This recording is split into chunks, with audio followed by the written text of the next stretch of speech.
Continuamos este programa de miércoles y vamos a hablar de salud y en concreto de la salud que está vinculada a cómo nos alimentamos, a nuestro aspecto nutricional. Y es que muchas veces creemos que son actitudes que hemos ido elaborando y han ido evolucionando desde que tenemos conciencia, desde la edad adulta, pero de hecho no es así. Desde pequeños, incluso ya desde que estamos en la barriga de nuestras madres, empezamos a desarrollar un vínculo con la comida y todo eso tiene su impacto, como no, en la manera en que nos alimentamos de adultos. De todo ello vamos a hablar con nuestra especialista en psiconutrición, Sonia Lucena. Muy buenas tardes.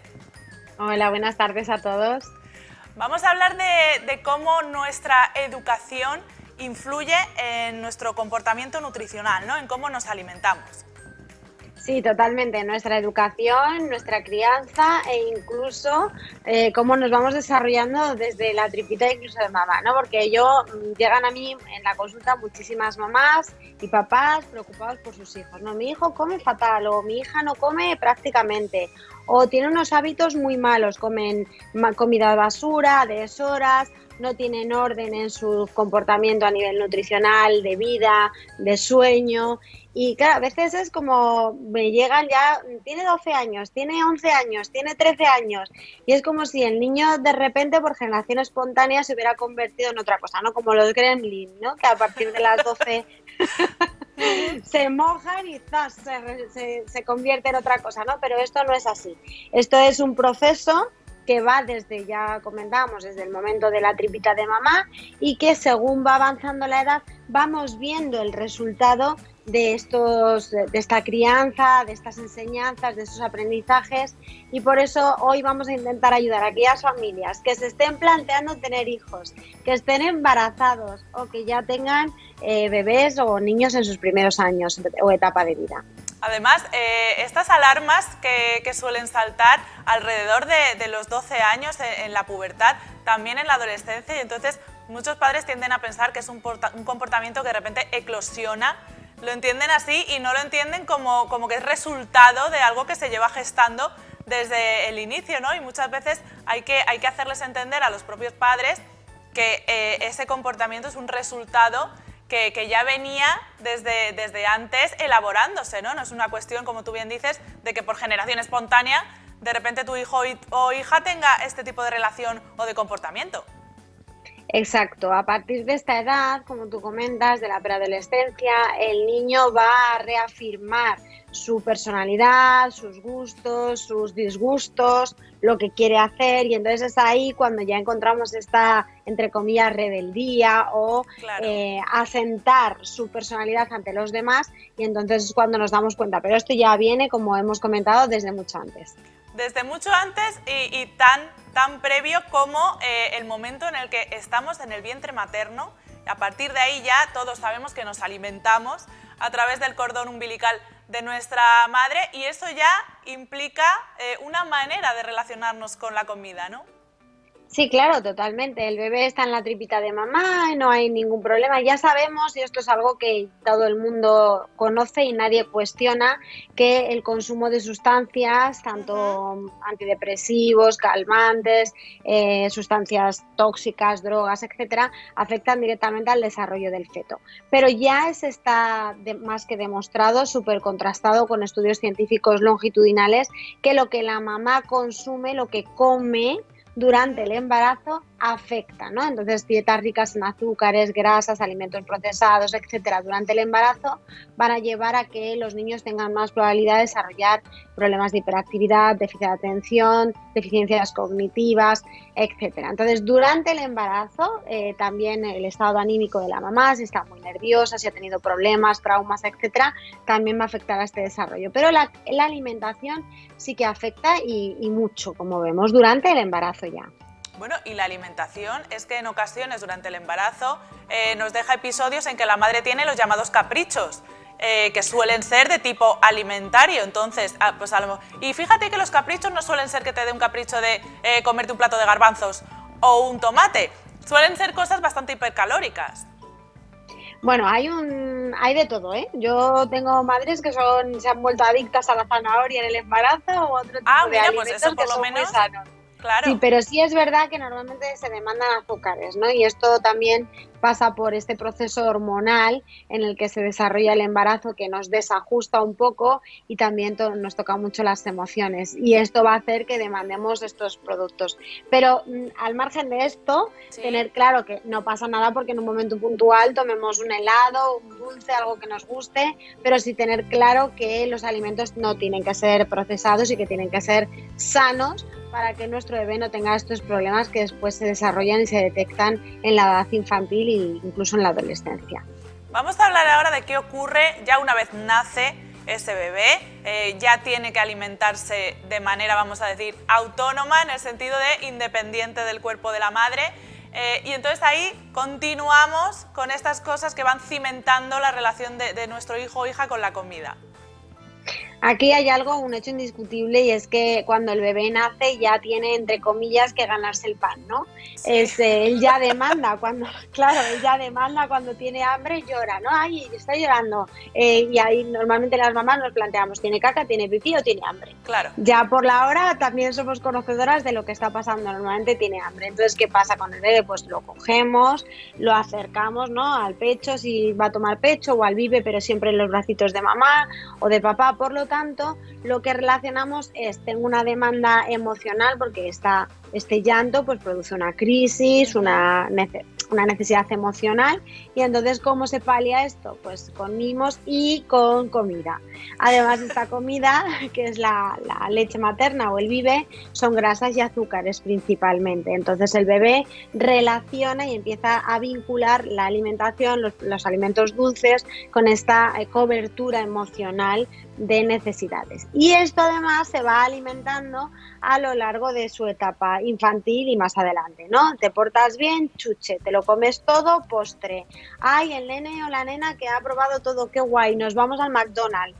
Cumpleaños, celebraciones relacionadas con comida hipercalórica, súper alta en azúcares y normalmente comida basura. Y entonces ya vamos uniendo apego, afecto, momentos agradables con alimentos que son realmente poco saludables y al fin y al cabo comida. Por lo tanto, ya una vez que el bebé nace, empezamos a vincular la alimentación a las emociones.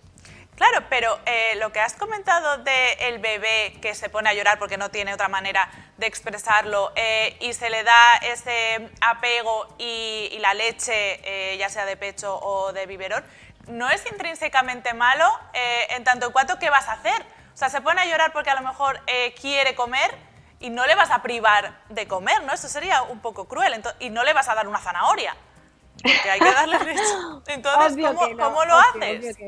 No, lo que tenemos que hacer es atender a su demanda, lógicamente, vale. es lo natural. Pero a lo que me refiero es a que desde que el bebé es bebé ya empezamos a vincular a las emociones. Claro, y luego se va reforzando a lo largo del tiempo cuando estos premios, estos momentos agradables se vinculan a la comida, que no, además, normalmente no es precisamente comida saludable. Que esto lo hemos hablado muchas veces, lo de la recompensa con comida es una dinámica bastante graciosa en el sentido de que si algo te sale mal, pues mira, me voy a consolar comiendo esto, pero si te sale bien, me voy a premiar comiendo esto también. Entonces, siempre acabas comiendo en realidad lo que te apetece, ¿no? Al final nos montamos un poco el argumento para terminar haciendo lo que nos apetece. Vamos a seguir hablando de lo que ocurre cuando este niño y niña van cumpliendo años y ya son una persona adulta, que en teoría se autorregula de alguna manera cómo es su alimentación. En teoría. Bueno, es que en realidad desde que yo estuve mucho tiempo en una escuela infantil, ¿Sí? Y he visto cosas que me alarmaron mucho, ¿no? Porque en realidad cómo enseñamos a nuestros hijos a regular sus emociones es la manera en que después las van a gestionar, ¿no? Si yo enseño a mi hijo y doy a mi hijo herramientas para poder regular esos momentos en los que está frustrado, triste, enfadado, con ansiedad por las circunstancias de la vida, que eso llega constantemente, y no estoy enseñándole a desarrollar unas herramientas y un entorno seguro que le haga verse capaz de superar eso, va a enterrar esas emociones y las va a pagar con lo que sea, entre otras cosas, y lo que a nosotros más nos ocupa es el tema de la alimentación, ¿no? De ahí es este vínculo con la comida que no aprendemos a gestionar de otra forma. Y es que hay cosas que se hacen desde que son bebés que yo flipo. Como os decía, cuando yo trabajaba en la escuela salió de moda un libro que se llama Duérmete, mi niño, Sí, que básicamente era llora hasta que te hartes y ya te duermes de agotamiento. Y yo la verdad es que alucinaba, ¿no? Porque era como, se vendía como en la manera en que el bebé aprende a gestionar sus emociones y a calmarse solo, ¿no? Y yo sí, pregunto, vamos a ver, ¿cómo un niño de 3 4 meses es capaz de gestionar esto cuando yo con 45 que voy a hacer me cuesta trabajo, ¿no? claro, Me cuesta esfuerzo. Es evidente que el niño no aprende esto. Y es brutal el dar a entender a un padre o una madre que el niño necesita independencia. A ver, quiero dejar claro. La película del bebé jefazo, esta claro. película en la que el niño sale con el traje y el puro, Que me esto es encanta esa película. ficción. Claro, Sí, pues es ficción. Nuestros niños no nos van a pedir un piso y un coche con 3 meses, se van a claro. independizar. El bebé necesita a su mamá, necesita a su papá, necesita el vínculo familiar, ¿no? Y algo que yo siempre hago notar es si nuestros parientes cercanos en la escala evolutiva, que son los monos, Sí, llevan a sus bebés hasta que tienen un año permanentemente en brazos, ¿qué nos hace creer que nuestro hijo con 3 o 4 meses va a ser capaz de independizarse de nosotros, de gestionar sus emociones, de olvidarse de que necesita a un papá y una mamá, ¿no? Para gestionar esto. Entonces es muy importante que tengamos claro cuál es nuestra labor como padres y como madres y qué tenemos que cubrir, qué necesidades tenemos que cubrir en nuestro bebé, porque si un bebé se pone a llorar y nadie le atiende, imaginaros claro. la sensación de abandono e indefensión que esto genera en el bebé desde esta tierna edad. Claro, no, y me encanta que digas esto porque es algo que también se ha puesto sobre la mesa con el colecho, por ejemplo, que es dormir con tu bebé, y mucha gente dice, no, es que va a tener mamitis o lo vas a hacer dependiente. Pero no, no es que lo vaya a hacer dependiente, es que un bebé, por definición, es dependiente de sus padres, ¿no? Y eso no es malo, es que es una cosa que es así y está bien que así sea, ¿no? Entonces, esta idea de que tu hijo, nada más nacer casi, tiene que autorregularse él solo, pues hombre, tampoco ni que fuera un cactus. Totalmente, Claro, totalmente. hay que Y a mí estar me hace pendientes. mucha gracia esto que has mencionado del colecho, porque a veces me encuentro con familias, bueno, pues que la cama igual no es muy grande, ¿no? Ujú. Y entonces igual el papá, porque la mamá es la que tiene que amamantar al bebé por las noches, se ve, entre comillas, desplazado a dormir durante un Sí, tiempo en otra cama, ¿no? Y entonces los padres me dicen, es que ¿cómo voy a dormir solo? Y la pregunta es, o sea, tú con 30 y tantos años no puedes dormir solo, pero el bebé que acaba de nacer ha de dormir solo. Se le claro. exige esa independencia, esa capacidad de gestión. Y eso no existe. Es No que existe es directamente. no, no existe. Pues vamos a continuar en esta línea porque, como y ya hemos apuntado en varios programas, el mensaje que les transmitamos a nuestros hijos va a ser lo que luego se digan a sí mismos cuando sean adultos. Es decir, lo que tú le dices a tu hijo luego va a ser su voz interna, con lo cual hay que tener mucho cuidado con el mensaje que se está transmitiendo, no tanto con las palabras, como dices tú, sino con el mensaje. Exacto, qué bonito eso que has dicho ahora, ¿eh? Eso es muy, muy bonito y muy cierto, porque Claro. realmente nosotros tenemos varias voces internas, no una, sino varias, con las que dialogamos constantemente, y Sí. una de ellas, y probablemente la que más peso tenga sobre cómo nos vamos a comportar, es la voz de lo que oíamos cuando éramos niños. Ujú. Y esta nos va a marcar de una manera muy, muy importante. Entonces, lo que tú comentas es así, es decir, yo, aunque parece muy difícil, yo le digo a los papás, no te fijes solo en lo que dices, sino en el mensaje que transmite esto. Y si queréis, para que sea más fácil de comprender, voy a poner un ejemplo Sí. de una situación cotidiana y muy común para que veamos diferentes maneras de comportarnos ante eso y qué le estamos transmitiendo a nuestro hijo que después va a afectar en su manera de gestionar sus emociones y en cómo se relaciona, que es el tema que siempre nos ocupa, en Ujú. este caso con la vida y con la comida, por ende, que la comida, bueno, pues también es una parte de nuestra vida importante y primordial, ¿no? Ujú.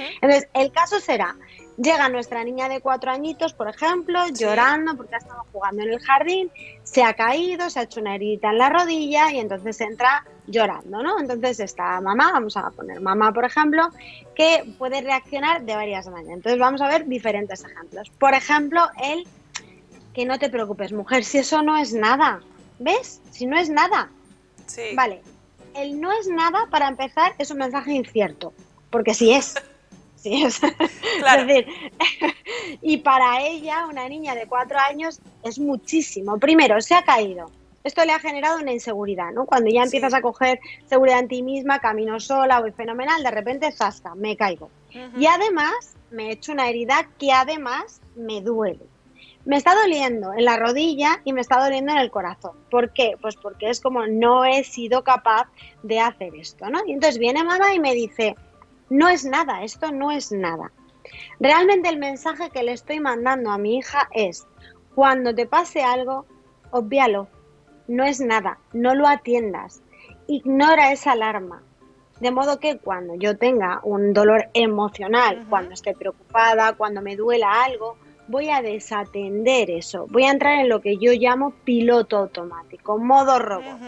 No me afecta nada, soy impune a todo y no tengo que cuidar de nada mío porque no me afecta. Por lo tanto, en la edad adulta, esta niña no atenderá a sus propias demandas, no le dará importancia a sus alarmas internas que todos tenemos, esos Claro, momentos de lloro y no sé por qué. Hay un motivo, nadie llora por nada. Hay un motivo. Si no aprendes a escarbar en ese motivo, claro. esconderé esa emoción y la pagaré de alguna manera, ¿no? Comiendo, algunas personas al no saber gestionar sus emociones tienen ciertas adicciones, entre ellas Sí. la comida, frustraciones, depresión, etcétera, ¿no? Entonces, el no es nada no es verdad. Así que no vamos a mandar ese mensaje a nuestros hijos, ¿no? En principio. Es muy interesante esto que comentas porque vamos a aclarar que esta actitud de no es nada por parte del padre o la madre se hace con la mejor de las intenciones. Es decir, no Totalmente. hay una voluntad de querer minimizar los problemas de tu hijo, pues porque mira, no te apetece atenderlos. Yo siempre digo que desde la mejor intención se hacen cosas que no son positivas. Y esto no pasa nada, tampoco se está juzgando que los padres lo hagan mal, sino simplemente explicar que quizá esa actitud y esa manera de reaccionar pues no están redundando en beneficio de su hijo, le está haciendo un mal. Y es un mal que se ve a la larga, que este es uno de los grandes problemas de la crianza, que los efectos de lo que tú haces como padre o madre se suelen ver a la larga, con lo cual en el momento no tienes tiempo de rectificar normalmente. Entonces, mejor saberlo de Exacto. antes. Exacto, y ponernos en el lugar del niño, ¿no? Para él esa situación es muy grave, para nosotros es una tirita y ya está, o Claro, un poquito de betadine y ya está, pero para él es una circunstancia importante. Y entonces cogemos esta costumbre, ¿no? Te llama tu amiga llorando, ay, me ha dejado mi novio, mujer, no te preocupes, hay más hombres que peces en el mar, ya, bueno, pero yo quería ese pez, ¿sabes? claro. Es ese pez es el que me ha puesto los cuernos, o Sí, ese sí, pez es sí. el que me ha dejado, o ese pez, ¿no? Entonces, no podemos minimizar lo que nos pasa y mucho menos a los niños, porque a un niño le sentamos cátedra. Tú como adulto, tu amiga te dice, no pasa nada y tú le dices, ¿cómo que no pasa? Perdona, Claro, sí pasa, me voy a comprar el vestido de novia, tenía fecha para la boda y me ha dejado, ¿cómo que no pasa? claro. Claro que pasa, pero un niño no, a un niño le dices, no pasa nada y eso es la verdad, no pasa nada. Y él asume eso como su verdad, vamos, Sí, ineludible, sí, ¿no? sí. Y es así, y no cuestionan las cosas. No, no, no. Y claro, y al final, pues eso, le enseñamos cómo a reprimir sus emociones. Vamos a hablar de otra posible actitud. Siguiendo el ejemplo de la niña o el niño que se cae en el parque, hay otra actitud posible que es todo lo contrario de la que acabamos de exponer. Totalmente, la riña, ¿no? Es que no puedo dejarte sola. ¿Ves? 2 minutos que no te estoy vigilando y ya te has caído. Es que no tienes cuidado. Eres una irresponsable. Tienes que mirar por dónde pisas. Siempre tengo que estar pendiente de ti. ¿Qué le estoy diciendo al niño o a la niña en este caso? No eres capaz de hacer nada sola. No sabes autogestionarte. No vas a poder lograr nada si yo no te superviso, si yo no te controlo. Entonces, esta niña va a crecer de una manera insegura, es decir, hablamos de un Claro, comportamiento habitual, ¿no? Cuando esto se repite constantemente, que normalmente el padre o la madre que tiene este carácter lo va a hacer siempre. Es que si no te vigilo, no lo haces. Es que si no estoy pendiente, pues le estoy transmitiendo, no vas a ser capaz de gestionar tu vida sola, vas a depender siempre de los demás, no vas a ser autosuficiente y un largo etcétera que también se va a improntar en ellas y que, por supuesto, el día de mañana les va a generar estas inseguridades que no les va a permitir pues, desarrollarse de una manera natural ni consigo mismos ni con los demás. bueno, entonces, digamos, vamos a llegar... esto es como la cama de los tres ositos. Hay una muy dura, una muy blanda y una intermedia. Vamos a llegar a una opción intermedia, Sí, vamos a llegar ahora Vale. mismo. ¿Y esta cuál es? La opción intermedia es atender a la demanda con comprensión, ¿no? La lógica nos diría, vale, la nena llega llorando, ¿qué te ha pasado, cariño? Que me he hecho daño, me he caído, mira, tengo una herida. Bueno, no te preocupes porque vamos a curar esa herida. Y pobrecita, ¿cómo te sientes? ¿Te duele mucho, amor? Y cuando le ponemos el betadine, esto igual te molesta un poquito, pero no te preocupes porque te va a ayudar para que sane. Entonces, el mensaje que le estamos mandando a la niña es, cuando tengas un problema, pide ayuda porque te pueden ayudar. No tienes que resolverlo todo sola. Necesitamos de los demás. 2, los problemas tienen solución. A veces duele durante el proceso del problema, pero se puede arreglar. Entonces, esta niña será una mujer adulta que cuando necesite ayuda pedirá apoyo en las personas de referencia, en este caso sus padres en primer lugar, personas que a ella le parezcan personas fiables de referencia, y además entenderá, vale, esto es un bache, igual hasta incluso la he cagado, ¿no? Porque no he tenido cuidado al ir andando, vale, pero no pasa nada porque tiene solución. Y es importante que ella sea capaz de solucionar el problema, de comprender que todos nos equivocamos y que puede doler, pero que después se soluciona. Y esto es una cosa muy importante también lo que acabas de apuntar. Ya el niño o niña, de forma natural, si ha cometido un error, si no ha tenido la precaución y se ha caído, por sí solo ya va a aprender esta lección. No necesita que tú como padre estés diciendo, pero fíjate, si es que no vas con cuidado, te has caído, en fin, la actitud que antes remarcábamos, ¿no? De no te puedo dejar sola o solo. Entonces, como esto, el niño ya va a tener esta reflexión, porque es una cosa que forma parte de la supervivencia casi, pues claro, lo ideal es lo que tú dices, atender a su demanda, explicárselo e incluso así podemos hacer que sea algo edificante y pueda extraer ya sus propias lecciones.